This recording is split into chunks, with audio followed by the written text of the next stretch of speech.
మంత్రి కొండా సురేఖ వర్సెస్ సినీ నటుడు నాగార్జున ఫ్యామిలీ వివాదానికి ఎండ్ కార్డు పడింది. మంత్రి కొండా సురేఖ బహిరంగ క్షమాపణ చెప్పడంతో పరువు నష్టం దావా కేసును నాగార్జున ఉపసంహరించుకున్నారు.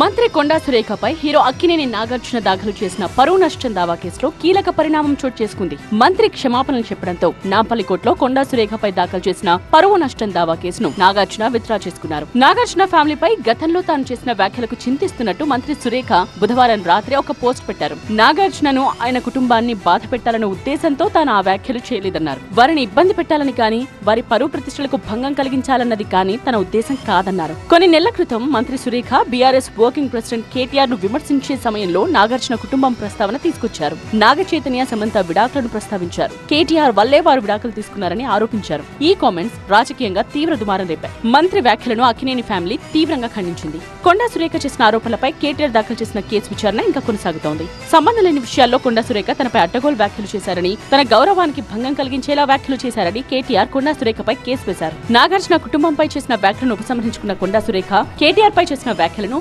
ఉపసంహరించుకోలేదు.